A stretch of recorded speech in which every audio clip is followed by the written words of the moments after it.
Hi everyone, कैसे हैं आप लोग। मैं आशा करती हूँ आप सभी अच्छे होंगे। आपका प्रिपरेशन अच्छा चल रहा होगा। मैं भी अच्छी हूँ। तो आज मैंने सोचा कि एग्ज़ाम के लिए कुछ ज़्यादा दिन नहीं है, तो लास्ट मिनट टिप्स के लिए एक वीडियो बनाना चाहिए, है ना। इसलिए मैंने ये वीडियो बनाया। तो सबसे पहले मैं अपना इंट्रोडक्शन देना चाहूँगी। तो मेरा नाम है होयमोंती देवी, मैं असम से हूँ और अभी मैं जेएनयू में पढ़ रही हूँ। स्कूल ऑफ इंटरनेशनल स्टडीज़ में पढ़ रही हूँ और मेरा कोर्स है politics with specialization in international studies, जिसको हम शॉर्ट फॉर्म में PISM बोलते हैं। PISM में मैं फर्स्ट ईयर की स्टूडेंट हूँ। तो आज के सेशन का पहला इशू जिसके ऊपर मैं बात करना चाहूँगी वो है डिप्रेशन, स्ट्रेस, अनसर्टेनिटी, जो हर कोई स्टूडेंट अभी फेस कर रहे होंगे।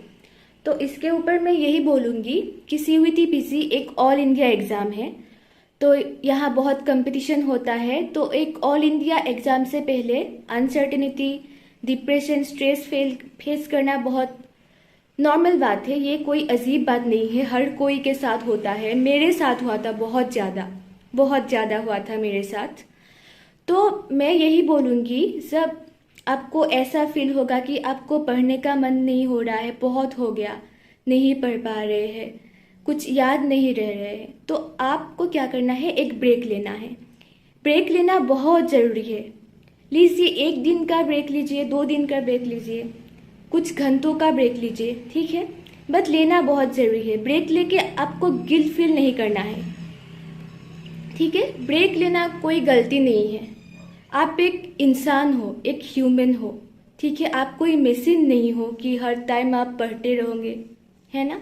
इसलिए सेकेंड इम्पॉर्टेंट थिंग जिसके ऊपर मैं अभी बात करना चाहूँगी वो है, हर कोई स्टूडेंट के माइंड में आता है कि 6 महीना पढ़ लिया, 1 साल पढ़ लिया, 4 मंथ पढ़ लिया, इतना सब पढ़ लिया, इतना मेहनत कर लिया, अगर एग्ज़ाम में कुछ कॉमन ना पड़ा तो, जो पढ़ लिया उनमें से ना आया तो अनफॉर्चुनेटली मैं आपको बताना चाहूँगा कि NTA out of blue question देने में बहुत माहिर है।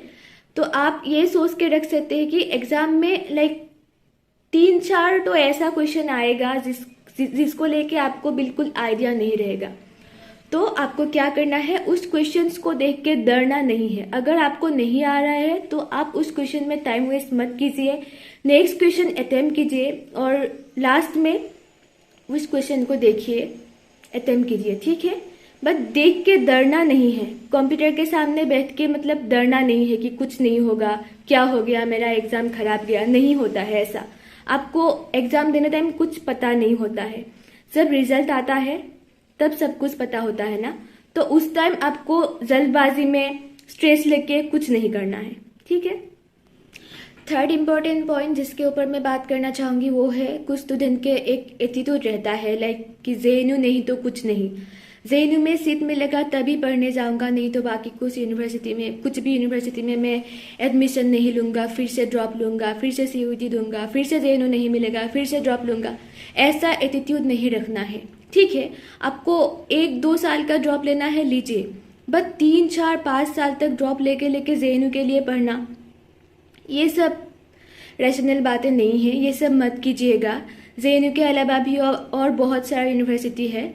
ऑब्वियसली हर कोई का मन होता है जेएनयू में पढ़ने का। आप अच्छे से एग्ज़ाम दीजिए, प्रिपरेशन अच्छे से कीजिए, ऑब्वियसली आपको जेएनयू में सीट मिलेगा।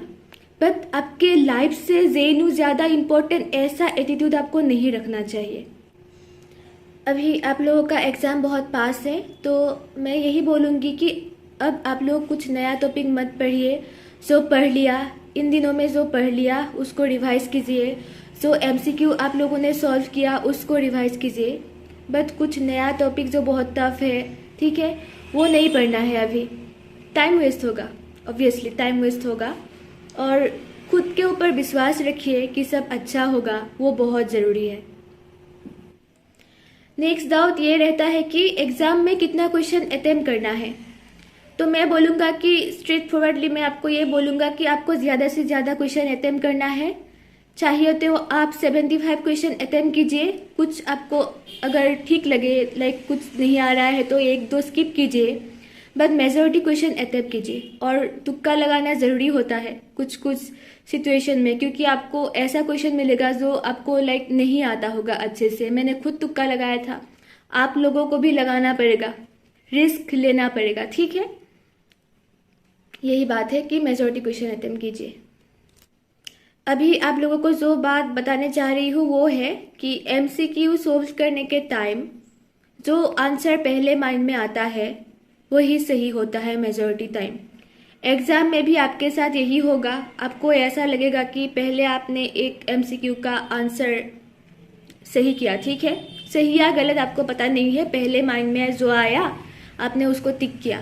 बट रिव्यू के टाइम आपको माइंड में ऐसा आएगा शायद ये आंसर सही नहीं है, दूसरा आंसर सही है। बट तब आप क्या करोगे, दूसरे आंसर में टिक करोगे, है ना।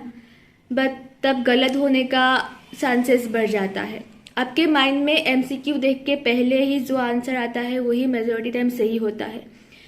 क्योंकि इसलिए होता है क्योंकि हम लोग इतना प्रिपरेशन कर लिए, हमारा ब्रेन भी यूज टू हो जाता है, ठीक है, ब्रेन याद रखता है, तो वही होता है। ये बात ध्यान रखिएगा आप लोग। आजकल कोचिंग ग्रुप बहुत सारा है जहाँ पे लोग सीयूईटी के लिए प्रिपरेशन करते हैं, है ना। टेलीग्राम ग्रुप होता है, व्हाट्सएप ग्रुप होता है। तो वहाँ पे जब वीकली मंथली डेली टेस्ट होता है ना, तो बहुत सारे ऐसे स्टूडेंट होते हैं जो क्लेम करते हैं उन लोगों को लाइक 50 आउट ऑफ 50 मिल गया, 49 आउट ऑफ 50 मिल गया, 80 आउट ऑफ 80 मिल गया, 90 आउट ऑफ 100 मिल गया, 99 आउट ऑफ 100 मिल गया, ऐसा बात बोलते हैं। बट मैं हमेशा ये बात याद रखती हूँ, जो लोग कुछ एक्सट्रीम बातें बोलते हैं ना, मेजोरिटी थोड़ा डाउटफुल होता है। मैंने खुद क्योंकि फेस किया था इसलिए आप लोगों को बता रही हूँ। तब क्या होता है कि ग्रुप में बाकी लोगों को बहुत स्ट्रेस होता है, लाइक खुद पे विश्वास हट जाता है, डाउट होता है ना, कि इतना मार्क मिल रहा है, मेरे प्रिपरेशन में कुछ गलती तो नहीं है, ऐसा होता है। तो आपको इन सब बातों को इग्नोर करना है। दूसरों का मार्क कितना है, ऑब्वियसली इम्प्रूवमेंट तो बहुत ज़रूरी होता है, बट दूसरों के मार्क को लेके खुद के प्रिपरेशन को जज नहीं करना चाहिए। आप मेहनत कर रहे हो ना, डे बाय डे इम्प्रूवमेंट ला रहे हो ना, वो बहुत ज़रूरी है। खुद के प्रिपरेशन में विश्वास रखिए और ऐसे बातों में ऑनलाइन वर्ल्ड में लोगों को ज़्यादा विश्वास मत कीजिए, लाइक इग्नोर कीजिए ज़्यादा, इतना मतलब स्ट्रेस ना लीजिए इन सब बात में। एट द एंड मैं आप लोगों को यही बोलूँगी कि आप लोगों ने बहुत मेहनत कर लिया, आप लोगों ने बहुत पढ़ लिया, है ना। तो रूमी का एक कोट है जो मैं आप लोगों को बोलना चाहूँगी, वो है what you seeking is seeking you. आप जो खोज रहे हैं वही आपको खोज रहे हैं। तो आप लोग सक्सेस खोज रहे हैं तो सक्सेस भी आप लोगों को खोज रहे हैं। तो एकदम कूल एंड काम रहिए, अच्छे से एग्जाम देने चाहिए, स्ट्रेस को एकदम पैक करके दूर फेंक दीजिए, क्योंकि आप लोगों का एग्जाम अच्छा होगा। आप लोग हर कोई का एग्जाम अच्छा होगा। आप लोग बहुत प्यारे हैं, आप लोग बहुत मेहनत कर लिए, तो एग्ज़ाम के लिए ऑल द बेस्ट। अच्छे से देना और एकदम फाड़ के आना। अरे फाड़ तो नहीं सकते, ऑनलाइन एग्ज़ाम है, बट अच्छे से देना। Bye bye.